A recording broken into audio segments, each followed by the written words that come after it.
베드로후서 3장 14절부터 18절까지 제목을 한번 우리 크게 불러볼까요? 시작. 서사가 스펙을 뿜습니다.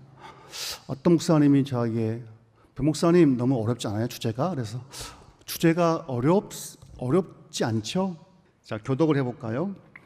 그러므로 사랑하는 자들아 너희가 이것을 바라보나니 주 앞에서 점도 없고 흠도 없이 평강 가운데서 나타나기를 힘쓰라. 또 우리 주의 오래 참으심이 구원이 될 줄로 여기라. 우리 사랑하는 형제 바울도 그 받은 지혜대로 너희에게 이같이 썼고 또 그 모든 편지에도 이런 일에 관하여 말하였으되 그 중에 알기 어려운 것이 더러 있으니 무식한 자들과 굳세지 못한 자들이 다른 성경과 같이 그것도 억지로 풀다가 스스로 멸망에 이르느니라. 그러므로 사랑하는 자들아 너희가 이것을 미리 알았은즉 무법한 자들의 미혹에 이끌려 너희 굳센 데서 떨어질까 삼가라. 합독합시다. 오직 우리 주 곧 구주 예수 그리스도의 은혜와 저를 아는 지식에서 자라가라. 영광이 이제와 영원 날까지 저에게 있을지어다. 아멘.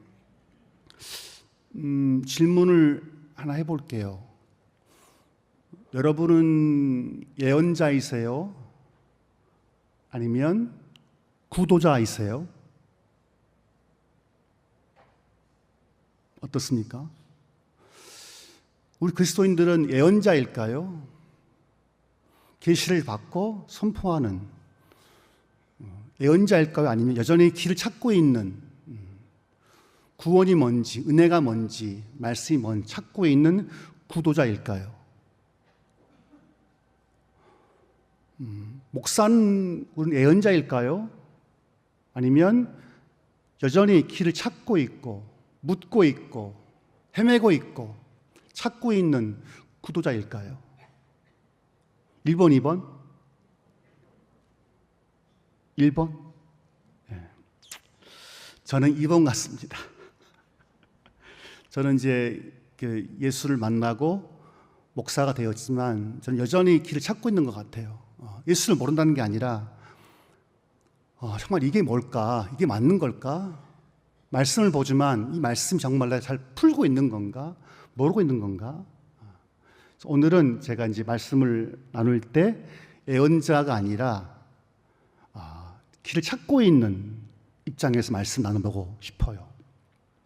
오늘 베드로후서는 베드로가 순교하기 직전에 쓴 글인 것 같습니다. 그래서 베드로후서 1장 14절 보게 되면 이렇게 베드로가 고백합니다.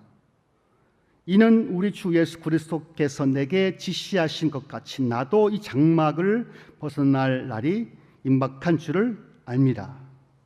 내가 힘써 너희로 하여금 나의 떠난 후에라도 필요한 때는 이런 것을 생각나게 하려 하노라. 그것처럼 장막을 벗는 게 뭘까요? 죽는 걸 말하거든요.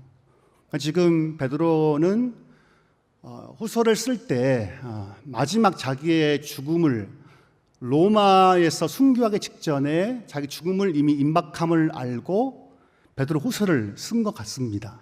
그리고 또 특징은 베드로 후서 같은 경우는 그 주 수신자가 있지를 않아요. 전서 같은 경우는 수신자가 분명히 명시되어 있는데도 불구하고 후서 같은 경우는 베드로가 누구한테 썼다는 그 수신자가 나와 있지를 않아요. 그렇다면 이 편지는 아마도 베드로가 쓴 편지이면서 회람되었던, 그 당시는 사실 이제 이것이 성경이 묶여있지 않았기 때문에 베드로후서 같은 경우는 갈라디아, 빌립보, 고린토, 에베소처럼 그 당시 초기 교회가 돌려받던 회람 서신으로 보여집니다. 근데 베드로후서의 저는 말씀 가운데 어떤 말씀에 마음 꽂혔냐면 15절이에요. 무슨 말씀이냐면 이렇게 하죠. 베드로가 또 우리 오래 참으심이 구원이 될 줄로 여기라. 우리 사랑하는 형제 바울도. 그러니까 지금 베드로가 마지막 자기 죽음을 앞두고 마지막 3장에서 한 인물을 언급해요. 누굽니까? 바울이에요. 바울. 근데 바울 앞에 수식어가 붙어 있죠. 우리 사랑하는 형제 바울도 이렇게 했죠. 저는 이 말씀 보면서 왜 굳이 베드로가 자기의 죽음을 앞두고 수많은 사람 중에서 왜 바울을 언급했을까라는 그 의문점에서 말씀을 준비를 했습니다. 사실 바울과 베드로는요, 대판 싸운 게 아니라 바울이 베드로에게 공개적으로 면책, 정죄를 했거든요. 말씀 한번 띄워주시면 좋겠습니다. 방송실 좀 띄워주시면 좋겠습니다. 자, 우리 교독을 해볼까요? 한 절 한 절씩. 자, 또박또박. 자, 저부터 읽을게요. 게바가 안디옥에 이르렀을 때 책망할 일이 있기로 내가 저를 면책하였노라. 야고보에게서 온 어떤 이들이 이르기 전에 게바가 이방인과 함께 먹다가 저희가 오매 그가 할례자들을 두려워하여 떠나 물러가매 남은 유대인들도 저와 같이 외식함으로 바나바도 저희의 외식에 유혹되었느니라. 그러므로 나는 저희가 복음의 진리를 따로 행치 아니함을 보고 모든 자 앞에서 게바에게 이르되 내가 유대인으로서 이방을 줬고 유대인답게 살지 아니하면서 어찌하여 억지로 이방인을 유대인답게 살게 하려 하느뇨. 아멘. 이 안디옥 사건인데요, 유명한 사건이죠. 한 번은 이제 이 베드로와 바나바가 안디옥 교회, 즉 이방인과 유대인이 섞어 있는 교회에서 가서 이방인과 함께 밥을 먹고 있었던 거예요. 근데 누가 왔냐면 야고보에게서 온 어떤 이들이 이르기 전에 게바가, 즉 베드로가 이방인과 함께 먹다가 저희가 오매 그가 할례자들을 두려워하여 떠나 물러가매 했었죠. 무슨 말이냐면 이 당시에는 밥을 같이 먹는다는 것은요, 너와 나는 친구야 이런 뜻이에요. 이 당시에는. 그러니까 절대 유대인들은 이방인과 같이 밥을 먹지를 않습니다. 더욱이 유대인들은 사마리아인도 밥을 먹질 않아요. 또 같은 유대인이지만 바리새인들은 절대 세리와 같이 밥을 먹지를 않습니다. 왜 그럴까요? 나와 너는 달라. 차별과 혐오가 있거든요. 그러나 복음에는 차별이 있어요, 없어요? 없죠. 헬라인이나 유대인이나 남자나 여자나 종이나 자유인이나 동등하단 말이죠. 근데 지금 베드로와 바나바가 이방인과 같이 밥을 먹었다는 것은 너와 나는 똑같은 존재예요 라는 인식인데, 밥을 한참 먹고 있는데 누가 왔냐면 그 당시 초기 교회에서 의장이었던 예수님의 젖동생 야고보가 보낸 사람들이 딱 오니까 도망가 버린 거예요. 누가? 베드로하고 바나바가. 이게 옳은 거예요? 틀린 거예요? 틀린 거죠. 즉 예수 안에서는 다 동일합니다라는 이 가치를 파괴하는 거로 봤단 말이에요. 바울은. 바울이 뭐라 하냐면 안디옥에 이르렀을 때 책망할 일이 있기로 내가 저를 베드로를 면책하였다 이거죠. 책망했다는 거예요. 누가 누구를? 바울이 대선배였던 베드로를. 그것도 기가 막힌 게 모든 자 앞에서예요. 한국 사회에 이게 가능한 일입니까? 만약에 우리 목사님들을, 제가 지금 목사 안수의 꼬랍인데 제일 막내입니다. 제가 50대 초반이지만 제가 대선배인 분들한테 내가 그분에 대해서 모든 자 앞에서 책망하면 제 앞길이 형통하겠어요? 막히겠어요? 잘리죠. 제가 16년도에 신학교에 있었는데요. 이제 전화가 왔었어요. 그 교무처에서.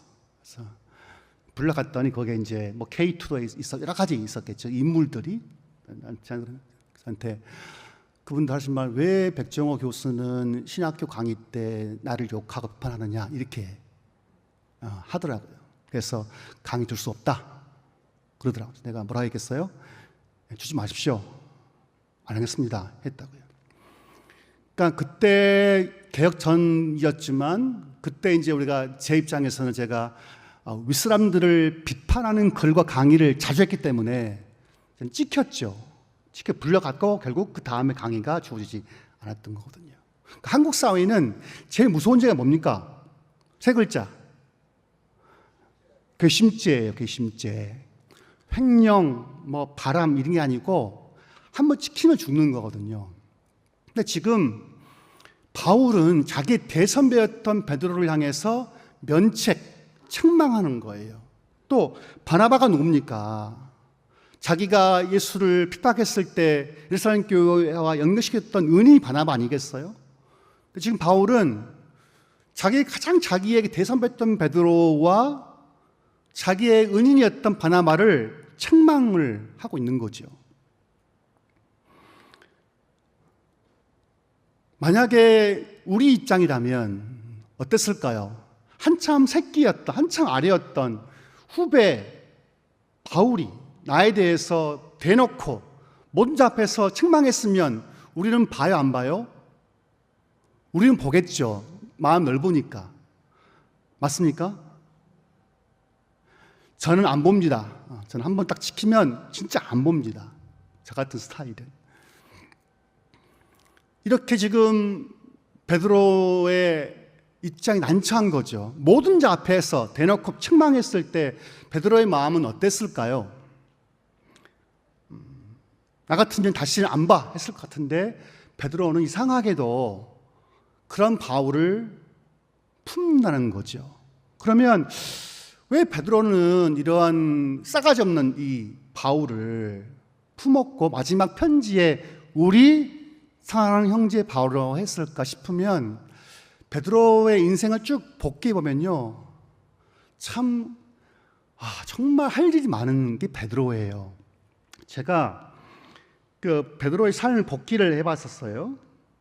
몇 가지가 많이 나옵니다. 실수가 많이 나와요. 한 번은 예수님이 베드로, 야고보, 요한을 데리고 와서 베나산에 올라가서 있는데 이제 모세와 엘리야, 예수님이 있는 거죠. 베드로가 또 나서서 말을 하죠. 내가 주님을 위해서, 엘리야를 위해서, 모세를 위해서 집을 짓겠습니다. 막 하니까 막 한다는 거예요. 너무 좋은 거죠. 근데 그 다음 마가의 기록이 재밌어요. 이렇게 마가가 기록해요. 이는 저희가 심히 두려워함으로 저가 무슨 말을 하는지 알지 못함이러라예요. 누가 누구죠? 베드로가 무슨 말을 지금 하고 있는데 있잖아요. 자기가 무슨 말 하고 있는지 모르는 거예요. 지금 정신이 있어 없어요? 없어요. 또 주님이 그 갈릴리 바다를 이렇게 무리를 걸어오시니까 배 타있던 제자들 중에서 다 가만히 있는데 누가 또 나섰습니까? 베드로예요. 급해야 했던 급해. 그래서 주시던 나를 무리를 올라와서 해서 막 걸어갔죠. 무리를. 하지만 어떻게 됐습니까? 또 빠져요.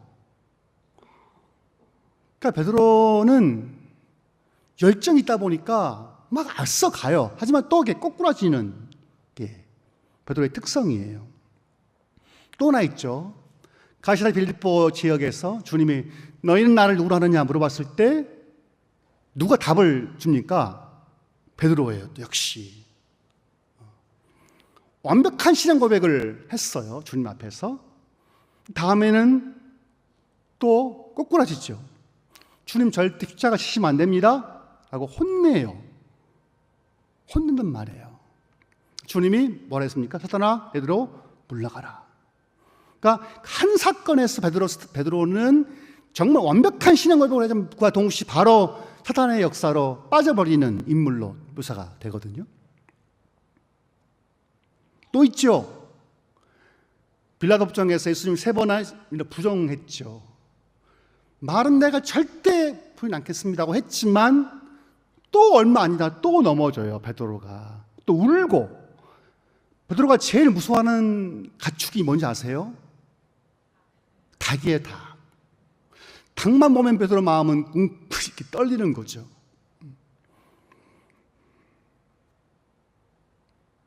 또 있어요. 너무 많아요. 예수님이 겟세마네 동산에서 군병들 앞에 이제 대치하고 있을 때 베드로가 칼을 품고 있다가 말고기를 확 잘라버려요. 이렇게 나와 있어요. 이에 시몬 베드로가 검을 가졌는데 이것을 빼어 대제사장의 종을 쳐서 오른편 귀를 베어 버리니 그 종의 이름은 말고라. 여러분, 왜 베드로는 칼을 갖고 있었을까요? 왜 베드로의 한 가슴에는 칼을 갖고 있었을까요?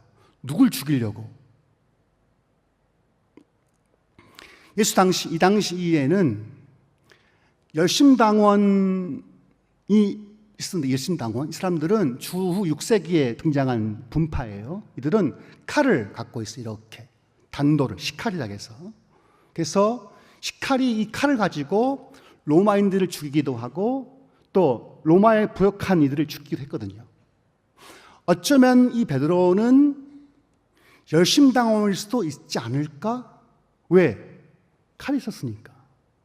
그 칼로 말고에게를 확 베버린 거죠. 주님이 칭찬했어요? 책망했어요? 책망했죠.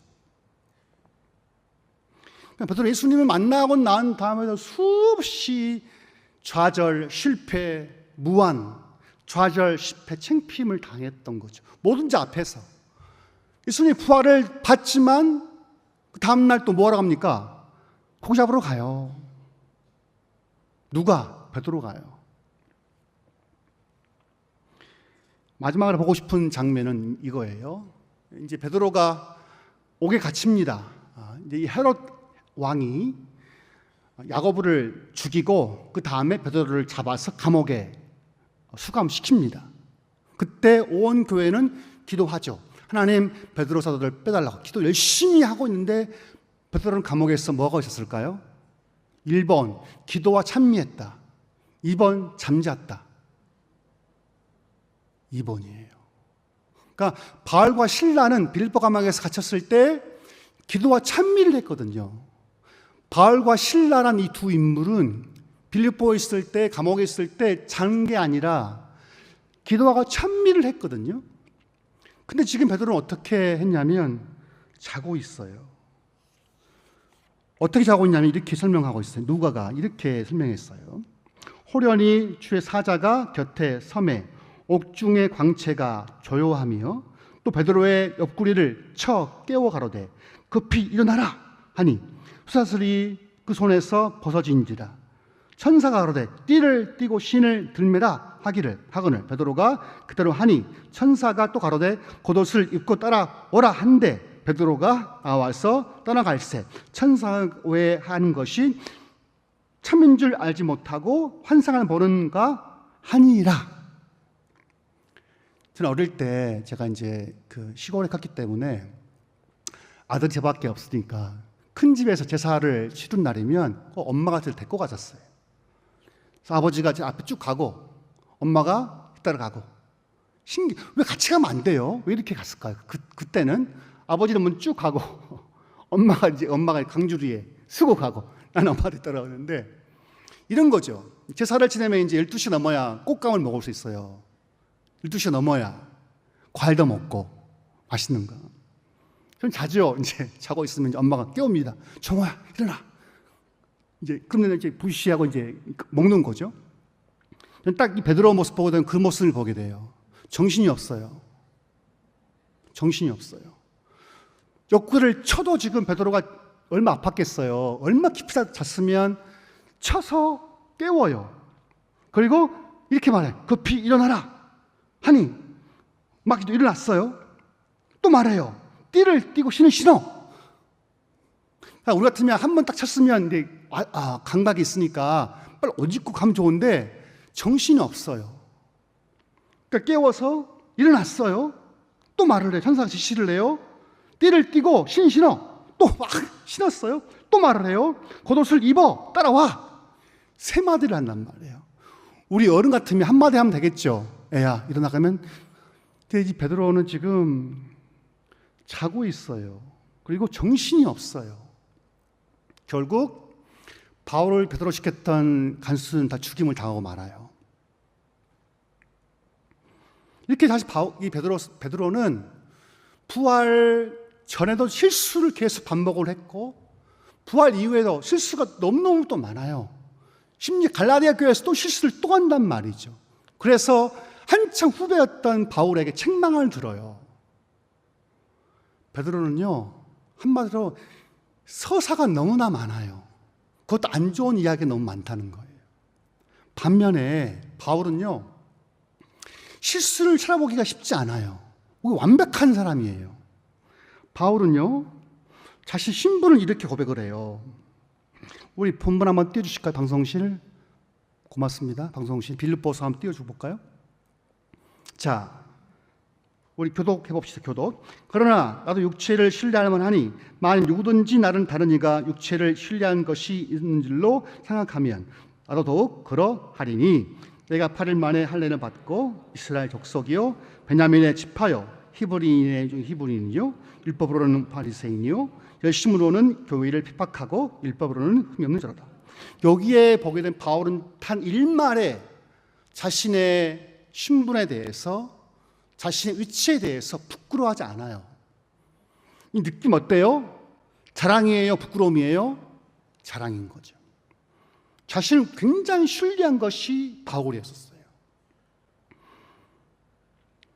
율법으로는 흠이 없다. 와, 이렇게 말할 수 있어요. 감히 하늘 앞에서 바울이. 율법의 우로는 흠이 없는 자다. 누가 누구를? 자기가 자기를. 교만해요? 겸손해 바울이? 말을 못하겠습니까? 저는 완벽한 사람이에요. 이런 말이에요. 바울의 말은 나는 지금 완벽한 사람이에요. 난 실수가 없는 사람이에요. 난 바리새인이에요. 왕족 베냐민 지파예요. 나는 할 일을 했어요. 더욱이 율법에 흠이 없어요. 완벽해요. 이런 뜻이란 말이죠. 스펙이 정말 화려하죠. 더욱이 바울은 로마 시민권이었단 말이죠. 이 당시에 로마 이력 인구 중에서 시민권자는 5%밖에 되지 않았다고 그래요. 이 당시에 통계에 의하면 로마 제국의 이력 중의 인구 중에서 시민권 인자가 5%밖에 되지 않았다고 그래요. 근데 그 시민권도 또 계층이 있어요. A급 뭐냐면 A급 로마 시민권자는 뭐냐면 태어날 때부터 시민권자였던 거예요. A급. B급은 뭐냐면 봐야겠네. B급은 뭐냐면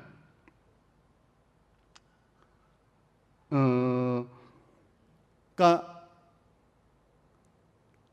그 로마가 지배했던 피식민지 그 국가에서 귀족이나 부자들이 로마에 기여할 때 주는 시민권이 B급이에요. C급은 뭐냐? 돈 주고 사는 거란 말이에요. 그럼 바울은 A, B 몇 급인 거예요? A급이었죠. 또 바울은 하나 더 추가하면 바울은 자기가 태어난 곳이 다소의 다소. 바울 이렇게 고백합니다. 바울이 가로되 나는 유대인이자 소읍이 아닌 길리기아 다소 성의 시민이니. 바울은요 로마 시민권만 있는 게 아니라 다소 시민권도 있었던 것 같아요. 그래서 소읍, 뭐냐면 소읍이라는 것은 잘 알려지지 않는 도시란 말이거든요. 지금 바울은 자기의 고향을 자랑합니다. 나는 시골 소읍이 아니에요. 나는 길리기아의 다소성에서 시민권자예요. 말하는 거죠. 보면 그러니까 바울은 신분으로 봤을 때도 완벽한 사람인 거죠. 상위 1%예요. 바리새인 중에서도 바리새인 거죠. 가말리엘의 문화에서 배웠었으니까요. 또 바울은 언어를 잘했죠. 헬라어, 아람어를 했었죠. 로마어까지. 그러니까 베드로는 헬라말을 못했기 때문에 마가라는 사람이 도와줬거든요. 근데 바울은 언어로 봤을 때도 완벽한 사람이었던 것 같아요. 그러니까 지금 두 사도, 베드로는 유대인을 위한 사도였었고 바울은 이방인을 위한 사도였는데 두 사람의 비교해 보게 되면 스펙이 비교돼야 안 돼요? 비교가 안 돼요. 베드로는 갈릴리 출신이잖아요. 오부 출신. 바울은 다소성 시민권자였었고요. 베드로는 직업이 오부였었고 바울은 바리새인이었었습니다. 그리고 예수를 만났지만 베드로 같은 스타일은 실수를 엄청 많이 하죠. 예수를 부인하기까지 해요. 이 베드로는. 그러나 이 바울은 단 한 번도 바울의 서신을 보게 되면 바울의 실수가 보이지를 않아요. 완벽해요. 여러분들은 어떤 인물이기를 바라십니까? 또 여러분의 아들, 딸들은 어떤 삶 살기를 바라십니까? 스펙이 많은 사람? 아니면 서사가 많은 사람? 어때요? 둘 다? 그건 안 돼요. 하나만 고르신다면. 살아보니까 있잖아요. 스펙이 좋은 사람에게 서사는 많지 않더라고요. 제가 살아보니까. 마치 좋은 집안에 태어나서 딱 태어나보니까 좋은 집안인 거예요. 부모가 사자예요. 사자. 목사 말고. 목사는 정말 없는 직업이니까. 변호사, 판사, 검사, 회계사 이렇게 노무사 같은. 또 부모가 머리 좋으니까 또 나도 머리가 좋아. 그래서 부모 밑에서 잘 커서 또 엄마가 열심히 해서 대학을 잘 보냈어요. 그래서 소위 말하면 좋은 대학 들어갔어요. 그러면 좋은 직장 가겠죠? 그러면 더 좋은 게 쌓이겠죠. 그러니까 부모를 잘 만나서 스펙이 좋은 분들은 대체로, 다 그렇지 않습니다만은 서사가 별로 없죠. 왜냐하면 넘어져 볼 경험이 없거든요. 울면서 빵을 먹어본 기억이 없단 말이에요. 학원비가 없어서 울어본 적이 없단 말이에요. 차비가 없어서 돈이 없어서 옷을 못 사 입었던 기억들이 없단 말이에요. 그러나 돈이 많이 있으면, 부모가 스펙이 좋으면 한국 사회는 더 이상 계층 올라갈 수 있는 이게 없어요. 단절되게 돼요. 왜냐하면 요즘에는 좋은 대학을 누가 가겠습니까? 돈이 많이 있는 사람. 삶 조건이죠. 아빠의 무관심, 엄마의 관심, 할아버지의 돈. 이게 된다는 거예요. 한국 사회는. 그러니까 스펙이 좋으려면 한국 사회는 더 이상 노력해서 얻을 수는 쉽지 않습니다. 대신 스펙이 좋으려면 일단 좋은 데 태어나야 돼요. 좋은 부모 밑에서. 우리는 어떻습니까? 저는 태어나 보니까 엄마 아빠가 시골 농부였었어요. 무농의 무농. 땅 한 평도 없었던 무농의 집안이었었어요. 태어나 보니까. 딱 보니까 또 누나가 많았어요. 딱 오니까 누나가 하나, 둘, 셋, 넷, 다섯, 6명까지 절절 이렇게 이어져 있더라고요. 보니까. 아버지는 무농이었고 엄마도 무농이었고 배움도 없었고 그러니까 열심히 일했죠. 열심히. 여름만 되면 소 풀 뜯기로 가서 풀 뜯기고. 풀 뜯기다 말 무슨 말 아십니까? 전문 용어인데. 소를 밥을 못 주니까 강가에 가 소가 이제 풀을 먹게 하는 거예요. 근데 왜 소를 보냐면 소가 있잖아요. 주인이 안 볼 때 딱 그 때를 봐서 벼를 싹 먹습니다. 그거 아십니까? 소가 눈치 백단이에요. 주인이 안 보면 바로 옆에 여기가 이제 안쪽은 강이니까 옆에 풀이 있고 바로 옆에는 이제 논이 있단 말이에요. 소는 참 이게 눈치가 빨라가지고 주인이 안 본 사이 그 사이에 혀가 길니까 싹 배를 싹 먹어요. 우리 알아요, 몰라요? 알죠. 흔적이 있으니까. 소는 모른 척하고 있죠. 맞죠. 때는 맞죠. 이렇게. 무농의 자식으로 태어나서 커왔었어요. 돈도 없고 엄마에게는, 아빠에게는. 그래서 어머니가 늘 하는 말이 있었어요. 날 팔아라. 엄마 학원비 내야 돼. 그럼 하는 소리. 날 팔아라. 웃는 분들 그 기억하시죠? 웃는 분들. 저는 어릴 때부터 엄마의 가난, 아빠의 가난, 누님들의 삶, 힘든 삶 봐왔거든요. 이야기가 많죠. 저에게는. 근데 반대로 제 아는 분들 중에 스펙이 좋으신 분이 참 많아요. 좋은 부모 밑에 태어나서 좋은 대학 가고 유학 갔다 오고 박사 받고 너무 행복해요. 근데 더 화가 나는 것은 착해요. 또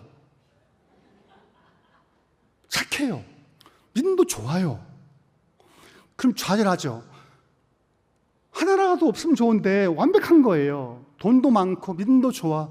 외모도 잘생겼어. 나는 뭐예요? 이렇게 불만할 수 있잖아요. 성경을 보면요, 하나님은 누구를 들어 쓰시냐면 스펙이 좋은 사람보다는 서사가 많은 사람을 쓰시는 것 같아요. 경험을 보게 되면. 여러분, 다윗과 솔로몬을 한번 비교해 보세요. 다윗과 솔로몬. 다윗은 막내 아들이었었죠. 그 당시에 아무 권리가 없는 막내 아들이었었어요. 외모도 형편없었죠. 보기 좋았으니까 그냥 얼굴 불구스레한 그 모습은 사실 소녀의 그런 뜻이거든요. 다윗은요, 정말 스펙이 엉망이었었어요. 이세의 아들, 막내 아들, 그리고 또 아버지가 무시했던 아들, 또 미갈과 결혼했지만 또 파혼당하고 쫓겨나고 40년 동안을. 그 다윗과 솔로몬은 왕으로 태어난 거죠. 왕 궁정에서. 결국 이 두 아버지 아들이었지만 끝은 달랐던 거죠. 제가 작년에 이제 대학 청년부를 돕고 있다 보니까 한 친구가 저에게 왔었어요. 사신자였는데, 제 사신자 담당이 저였기 때문에 그 아이랑 이제 교제를 쭉 나눴었어요. 너 왜 왔니? 신천지일 수 있으니까 이 아이가 지가 왔어요. 그냥 우리 교회로 와서. 내가 이제 검색을 쭉 해봤죠. 이게 어떤 친구인가. 근데 알아보니까 이 친구는 미국에 있던 친구예요. 미국 교회가 쪼개진 거예요. 똑같이 우리 교회처럼. 근데 이 엄마 아빠는 개혁칙이었던 거예요. 감사하게. 이 친구라서 이제 한국에 들어올 일이 있어서 막 검색해 보니까 성락 개혁측 교회 분열 사태 나온 거죠. 걔가 왔어요. 걔가 이제 와가지고 한참 이야기를 들어줬고, 딴 게 아니에요. 들어준 거 이렇게. 태어난 친구인데. 걔가 이제 열심히 했죠. 나와서. 걔가 이제 카톡에, 목사님, 자기가 우리 교회에 후원하고 싶다고. 그래? 감사하다. 이렇게 받았죠. 지금도 후원하고 있습니다. 그 친구는. 제가 그걸 보면서 뭘 느끼냐면요, 만약 우리 교회가 개혁하면서 수많은 좌절, 눈물, 고통, 헤어짐, 갈등이 없었다면, 그런 서사가 없었다면 나는 그 아이 이해할 수 있었을까? 못했을 것 같아요. 전 지금도 다양한 분들을 만납니다. 바깥에 사람들. 그들은 제 말을 들어줘요. 이해해줘요. 왜? 우리가 7년 동안 어떻게 했는지를 알거든요. 나는 우리 모두에게 질문하고 싶어요. 우리는 인생 살아갈 때 어떤 인생을 살아가고 싶으신지요? 한 점의 구름도 없는, 한 점의 실패와 좌절이 없는 그런 삶을 살기를 원하십니까? 아니면 가진 게 없어서, 배운 게 없어서, 타고난 게 없어서, 남들이 10번 가면 나는 한 번밖에 못 가는 그런 연약함이 있어서 주님을 만나고 경험하고 서사가 많이 있기를 원하십니까? 아니면 주님, 나는 필요 없어요. 난 그냥 좋은 것만 주세요. 좋은 집, 좋은 직장, 좋은 배우자만 주세요. 이렇게 구하실 거예요? 아니면 주님, 나는 주님 안에서 좌절해도 좋으니, 넘어져도 좋으니, 실수해도 좋으니 내 마음이 실수를 통해서 넓어지기를 원해요. 어떤 삶 살기를 여러분 원하십니까? 1번, 2번? 저는요, 마지막입니다. 하나님은 왜 우리의 이 개혁교회를, 왜 우리 교인들에게 이런 고통을 주셨을까? 왜 우리가 감당할 수 없는 이런 아픔을 주셨을까? 3만여 교회 가운데 왜 우리의 교회만, 왜 나에게만 이런 고통을 주셨을까? 이유가 있지 않겠어요? 여러분, 남의 교회가 부럽습니까? 남의 교회 아무 분쟁이 없고 갈등이 없는 교회가 부럽습니까? 저는 부럽지 않습니다. 왜냐하면 그 교회는 언젠가 터질 수밖에 없는 게 있거든요. 하나님 우리에게 주신 이 기간이 헛되이 가지 않을 거라 생각해요. 주님은 우리의 이런 수많은 서사를 통해서 아픔, 좌절, 눈물, 고통, 애통을 통해서 우리의 마음을 이리 쫙쫙 펴서 넓혀주실 거예요. 우리 마음이 넓어져서 내 이웃들을 품을 수 있다면, 내 마음이 넓어져서 다른 교인들을 품을 수 있다면 고통은 우리에게 유익한 것입니다. 왜 베드로가 바울을 품을 수 있었을까요? 바울은요, 자기 글에서 베드로를 용서한다는 말 글이 없어요. 화해했겠지만 낙원에서는. 근데 베드로는 자기가 죽음을 맞기 전에 베드로에게 우리 사랑하는 형제 바울도 이렇게 고백을 하면서 이렇게 말해요. 오직 우리 주 예수 그리스도의 은혜와 저를 아는 지식에서 자라가라. 우리는 ing입니다. 우리는 예언자가 아닙니다. 우리는 여전히 자라고 있는 중이에요. 만약 우리가 마음 가운데 난 자랐어, 난 컸어 라고 하면 그때부터 우리 성장 멈출 거예요. 우리 한 뼘 한 뼘 자라가려면요, 내가 모른다는 것을 인정했을 때 자라갈 수 있는 거거든요.